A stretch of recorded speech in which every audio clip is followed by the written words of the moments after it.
I want to see if you can survive in Third God Sanctuary, Moment Queen coldly said. Han Sen thought about asking something else, but the Jade Gold Tree that was about 100 meters high was still growing. There were no more chest fruits, but the tree's growth hadn't stopped. It looked as if it was prepared to sunder the skies. The Jade Gold Tree does not belong in Second God Sanctuary. The Second God Sanctuary cannot handle the energy force it possesses, so it will break the sky and pierce through to Third God Sanctuary.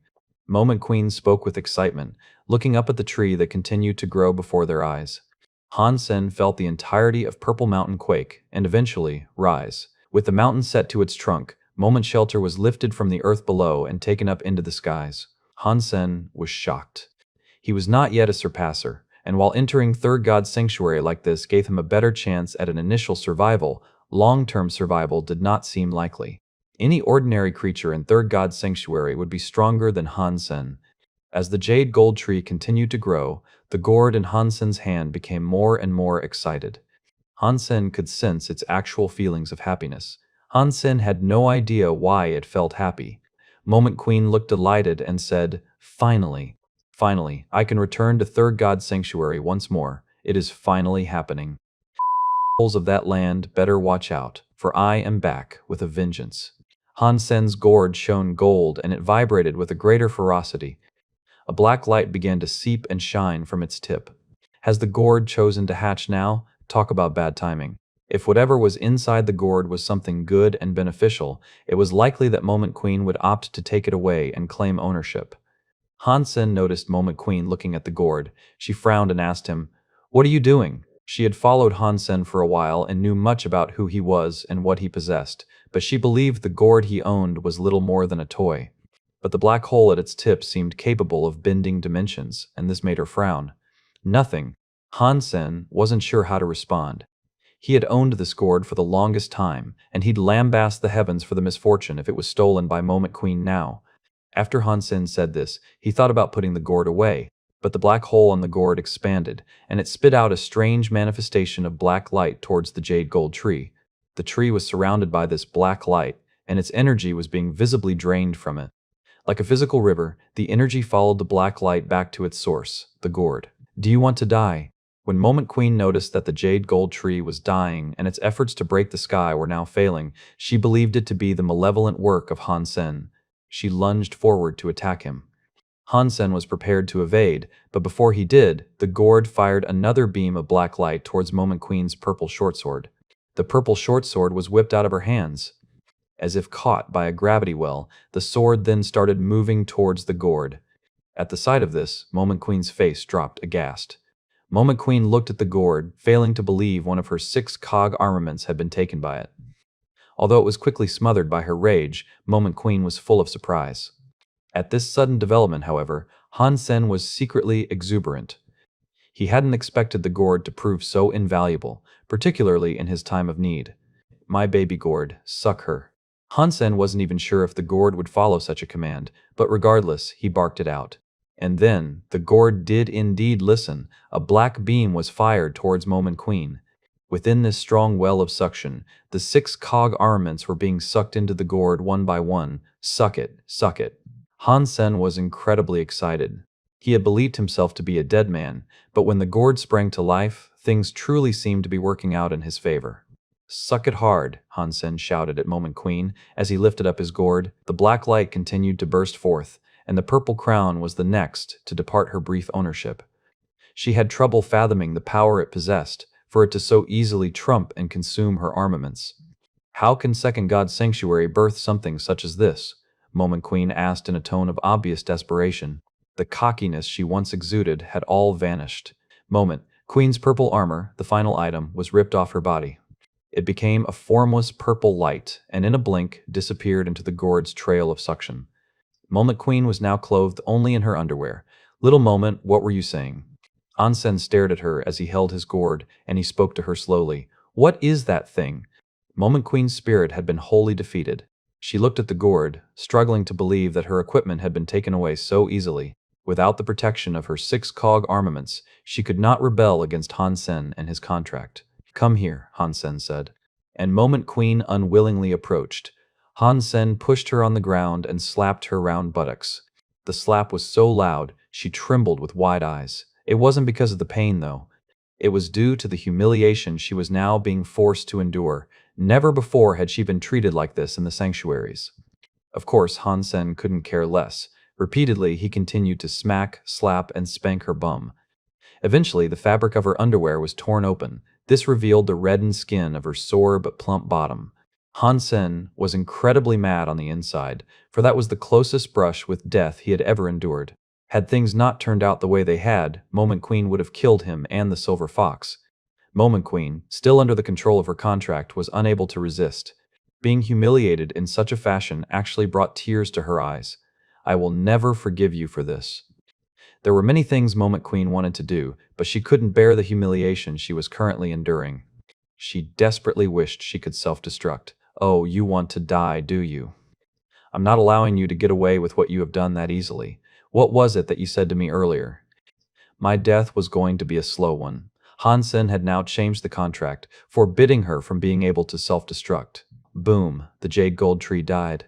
Purple Mountain and Moment Shelter, which had resided atop it, both fell all the way back down to where they had previously rested. The Jade Gold Tree still remained, but it was little more than a deadwood sculpture of what it had once been. There was nothing left for the Gourd to drain, and following this, the black hole blipped out of existence as easily and as quickly as it had first appeared. The Gourd itself returned to its original, dull appearance. Now, Han Sen stopped his torture of Moment Queen's bottom. He kissed the Gourd and stroked it, saying, "Oh, baby Gourd, might you allow me to play with the 6 pieces of cog gear you recently consumed?"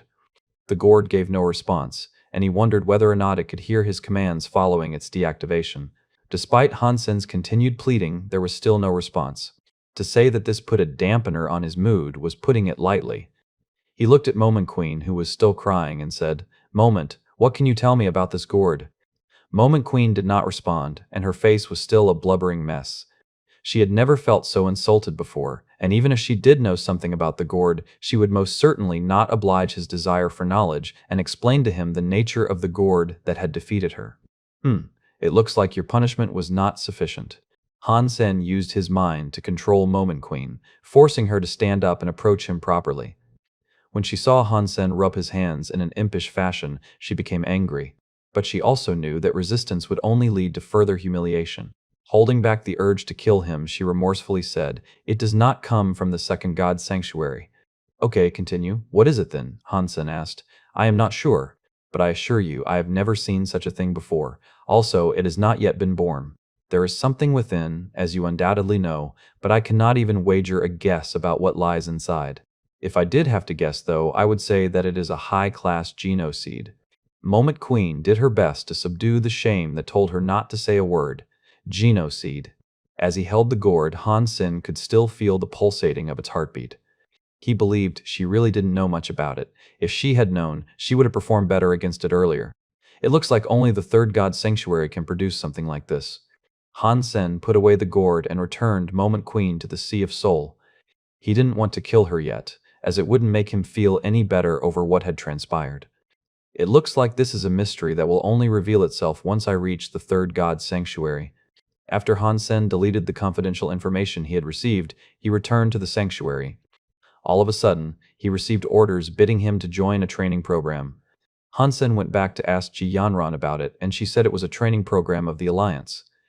It was something related to the crystallizer civilization. All members of the Daphne had to take part, including her. Han Sen had no choice but to join, since he was issued the order. When Han Sen arrived at the training base at Mocha Planet, he was surprised to see that it wasn't only his team that was receiving the training. A lot of Crystallizer Ruin research members would receive this training as well. All in all, there were more than 10,000 people there. Immediately after arriving, Han Sen was greeted by someone who fanboyishly recognized him. The man hastily moved to intercept him. Han Sen was quite happy about this, and he couldn't help but think, "Haha, I really am rather popular. It really is you. Sweet. Your fiancée is the princess of the Alliance, Ji Yanran. We are very fond of her."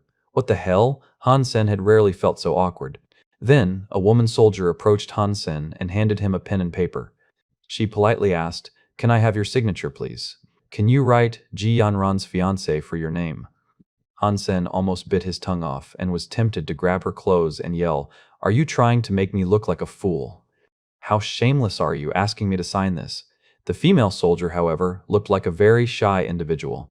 Despite being disheartened, Han Sen complied with her request and proceeded to scribble down Ji Yanran's fiancé. The soldier thanked Han Sen with a frightening amount of glee and hugged the paper tightly. Han Sen heard a familiar voice laughing somewhere nearby. He turned around and saw a familiar yet strange shadow. Han Sen was very surprised, but still he approached her. He had not expected to see Wang Mengmeng there. Since he last saw her, she had grown taller. She exuded a sense of greater maturity, but her overall appearance was still an undeniable victim of her baby face. Tell me, handsome, as the fiancé of a princess, do you feel pressured? Wang Mengmeng asked, with her eyes wide open in curiosity. Before arriving here, I believed myself to be a figure of greater fame than she was. Han Sen was feeling hopeless. I recall you are a member of the Royal Warframe Team, so how come you are here today? Honestly, I'm not sure. Some of us received the order to come, whereas others didn't. Perhaps there is an important operation regarding the crystallizers, Wang Mengmeng hypothesized. Let's walk and talk. Where is your room? Han Sen spoke as he walked alongside Wang Mengmeng. In an office of the training camp, an old man watched a video stream of the ongoing scene between Han Sen and Wang Mengmeng. Teacher, would you like me to bring Han Sen here? Wenjong asked the old man. The old man shook his head and said, No, there is no need to. I do not wish to make my identity and presence known to him yet. I will continue to watch them in secret in the meantime. The crystallizer civilization lessons he had received in the past were mostly the same, but this time Han Sen noticed they were going into a lot more depth. After the training was over, Han Sen went to a restaurant with Fat Squad Leader and his teammates. Although they weren't in the same camp, they had to work hard in the sanctuary. Furthermore, their working locations were not the same, and so they did not meet up frequently. They spoke about the many trials and tribulations they had each experienced in their lives up to that point. Fat Squad Leader recalled a tale in which he almost died while in the sanctuary. It was a story fraught with danger and arduous troubles, but he was a remarkable storyteller. He told the tale with humor and enthusiasm, which had everyone else leaning in to listen. Little Han, you have seen more than we, I am sure. Could you tell us a story concerning one of your adventurers? Fat Squad Leader asked, and his request was joined by nods and noises of agreement from the others there too. Han Sen and Fat Squad Leader had been drinking, so Han Sen told them much about what he had been through. He received a barrage of questions as he told the stories. Han Sen wanted to embellish the tales he told, but he realized his adventures were as fantastical and as wild as a story could get. He started to acknowledge how almost ridiculous his experiences were, that further flourishes weren't even necessary. What a load of shit. A moving mountain, a tree that sunders the sky and bears fruit that craps out treasure. Where do you think you are, the third god's sanctuary? As Han Sen told his stories to the keen listeners, an inappropriate comment was made from someplace behind them. The voice was mocking. When Han Sen's story was interrupted, the listeners all turned their heads to see who had the gall to do so. Friend, we were only exchanging tales. You interrupt us as if you have been offended. Fat Squad Leader stood up and spoke to the person who had interrupted them and noticed he was standing in the presence of others too. Legion had recognized who those people were, and so he told Fat Squad Leader, they are from the Royal Warframe Team. I saw them while we were training. Fat Squad Leader frowned and said, If we are allied, then I can excuse your bullish intrusion. At the very least, I hope that you can be a touch more respectful going forward. Fat Squad Leader sat back down, but the man raised his eyebrows and retorted, Oh, I apologize. But our Royal Warframe Team is not comprised of bullshitters. At this, Han Sen and Fat Squad Leader furrowed their brows. Oh, I apologize again. Did I touch a nerve? That's fine. I'm sure that Hero Han can kill all manner of wretched creatures and surmount insurmountable challenges. Do not worry for my talent, as I am not a person that can move mountains and bring down the sky. I am merely a surpasser that has just reached the third god sanctuary. Ha ha. I suppose he could fight me if he figured he was strong enough. The man was unbearably cocky. Do you have no shame? You are a surpasser who has come to challenge and pick on evolvers. Fat Squad Leader was aggravated. With a mocking expression, the man said, I may be a surpasser, but I can only suppose I am weaker than the monsters Hero Han described. If he can deal with those creatures, then I am sure he would have no problem competing against me. Okay, are we to have a friendly duel or commit to a Warframe fight? Han Sen asked, after standing up and moving right in front of the man. Han Sen was not willing to accept their bullying. Han Sen had already taken the time to sense the Surpassor's energy flow, and he noted how he wasn't that far off the average super creature. He was most certainly not someone special. Haha, are you serious? You are going to fight us, the Royal Warframe Team. The man looked as if he had just heard the funniest joke ever devised, and he couldn't help but burst into laughter. The other team members joined in with the man's amusement, and they all did their best to mock Han Sen. The Royal Warframe Team was the greatest team in the Alliance. Only the most elite were able to join them, and they were people who were able to control warframes. I have heard of you, Royal Warframe Lot, and I have heard there are many Warframe Masters. But I have also heard that the most powerful Warframe users are female. The men are dragging the team down, apparently, Han Sen said. Fat Squad Leader and Chu Cheng laughed heartily at the burn. The leader of the Royal Warframe Team was a woman, and most members were indeed female, like Yu Qianxun, who Han Sen had filmed advertisements with. Wang Mengming was a member of their team, as well. With all of its authoritative figures being women, the Royal Warframe Team had been dubbed the Royal Princess Team. It wasn't a snide name, and no contempt was harbored in its usage. The nickname really was just used to illustrate the many women in its ranks. What did you say? Now that Han Sen and Li Jin said this, the man's face had changed. The other men accompanying him stood up angrily. They had been mocked for this state of affairs before, and hearing it used against them again was really quite triggering. Okay, let's have a Warframe fight. The men who had now been provoked looked at Han Sen with anger in their eyes. Little Han, are you okay? Fat Squad Leader asked as Han Sen sat inside the hologram machine. They had been mocked, yes, but their transgressors were from the Royal Warframe Team. They were incredibly proficient at operating warframes, and the person he was going up against was a surpassor to boot. His foe's fitness was higher than any evolvers, which gave him an advantage. Oh, it's a Royal Knight. Wasn't that person ranked 7th in the realm of evolvers Warframe combat? It has been a long time since I last saw him. It really is him. It's Li Chengxian from the Royal Warframe Team. He's a surpasser now, so it is fairly obvious why you don't see him much anymore. Cool. Who is he going up against? Some fellow with a strange ID. I've never heard of him before. It is a guest account. Han Sen logged in with a guest account, and this provided him the ID of guest, followed by a bunch of numbers. Having received the invitation to battle from Li Chengxian, he entered the combat arena. Instantly, the countdown began. It had indeed been a long time since Han Sen operated a warframe, and he wasn't familiar with what models were currently being used. He chose SKTS due to his familiarity with it, but it was incredibly outdated by that point. Seeing Han Sen select the SKTS, Li Chengxian coldly smiled. The SKTS was a regular warframe, outdated and lacking high mobility. Its weapons were unremarkable, and it lacked a variety of them. It was generally considered unsuitable for battles against other warframes. Han Sen chose this warframe due to being familiar with it. Li Chengxian wasn't going to be polite, or go easy on Han Sen though. He was ready to whip him like a dog and teach him a stern lesson. Han Sen had mocked the males of their team, so to assert the victory he wanted, Li Chengxian chose the best warframe possible. It was a super biological warframe called King of War. A King of War was the latest model, and it was 5 generations ahead of the SKTS. When he moved his hand, King of War came to life with 13 cannons, immediately aiming for Han Sen. He'd blast the SKTS to Kingdom Come before it even took a step towards him. 13 weapons all at once. That's pretty powerful and talented. These Royal Knights really are a crazy lot. Oh, that poor soul. That guy in the SKTS will be nothing but scrap metal before he takes his second step. When the SKTS moved, however, everyone was shocked. At that moment, they noticed a fluidity unlike anything they thought a machine could perform. It was like the SKTS had melded with the agility of a human. The movements of the SKTS were delicate, and each step exuded a sense of real soul. It was difficult for people to describe what they were watching, those quick movements, by the sanctuaries. Who is controlling that SKTS? That's insane. Amidst everyone's shock, the SKTS continued its graceful dance forward. The trail it took was strange, and when the cannons fired, every shot missed and hit the ground around it. The SKTS was like a silver phantom. Fortunately, warframe fights were not determined by simple speed. There were many contributing factors that lead to victory. If much of the fight had relied on speed, Han Sen would never have been able to catch up to King of War. King of War was very powerful. It had a very high defense, and it possessed many different weapons.